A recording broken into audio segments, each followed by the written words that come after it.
तर फ्रेंड्स, स्वागत आहे तुमचं आपल्या एका नवीन व्हिडिओमध्ये।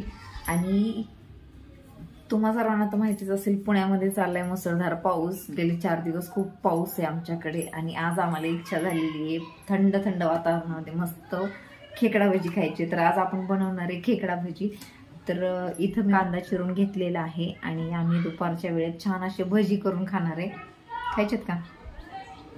मस्त असा उभा उभा कांदा चिरून घेतलेला आहे आणि आता मी भारी भजी बनवणार आहे।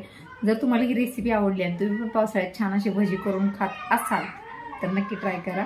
तर माझी साधी सिंपल रेसिपी आहे खेकडा भजीची, तुमच्याबरोबर शेअर करते। तर हा व्हिडिओ आपण स्टार्ट करूया। आणि खळी खळी मला पण आहे, मला जरा जास्त आहे असं वाटत नाही का तुला?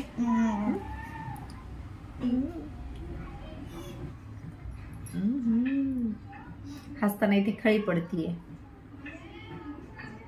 तुला काय म्हणायचं, तू माझ्यासारखी दिसते? तर चला आपण रेसिपी स्टार्ट करूया आता।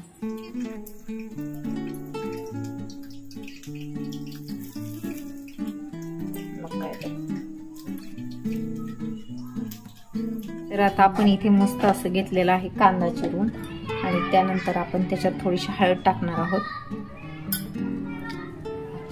कारण खेकडा भजीसाठी ना हळद, मीठ आणि मसाला लावून मी अगोदर ठेवते, त्यामुळे कांद्याची चव ही छान लागते। तर इथे मीठ पण टाकून घेते मी, जेवढं हवंय तेवढं मीठ टाकून घेते। मिठाचं पाणी जेव्हा सुटतं ना कांद्याला, तेव्हा त्याच पाण्यामध्ये आपल्याला बेसन पीठ मिक्स करायचं असतं। त्यामुळे 5 ते 10 मिनिटं अगोदर चटणी मीठ लावून कांदा ठेवायचा, जेणेकरून आता मला थोडेसे तिखट हवे, त्याच्यामुळे मी थोडी चटणी एक्स्ट्रा टाकली। त्यानंतर आपण टाकूया त्याच्यामध्ये ओवा।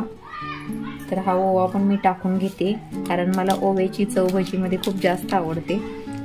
तर हे चवीप्रमाणे आहे आणि ज्याच्या त्याच्या आवडीनुसार आहे, तुम्हाला टाकायचं असेल तर टाका।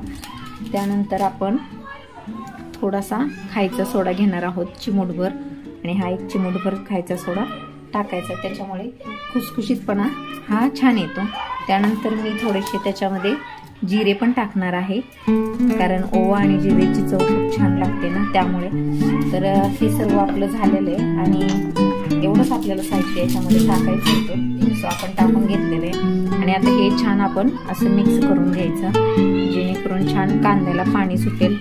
आणि जेव्हा कांद्याला पाणी सुटतं ना, तर त्याच पाण्यामध्ये आपल्याला कांद्याला सुटलेल्या पाण्यामध्येच आपल्याला बेसन पीठ फिसवून घ्यायचंय। तर 5 ते 10 मिनिटं ठेवायचंय। त्यानंतर आपण याच्यामध्ये पीठ मिक्स करणार आहोत। तर हे पुन्हा आपल्याला अगोदर हे मिक्स करायचंय, कारण कांद्याची अशी पाकळी पाकळी मोकळी करायची, म्हणजे छान असं चवदार भजी होतात। तर इथे मी छान हे मिक्स करून घेते आणि त्यानंतर हे 10 मिनिटासाठी मी असंच ठेवून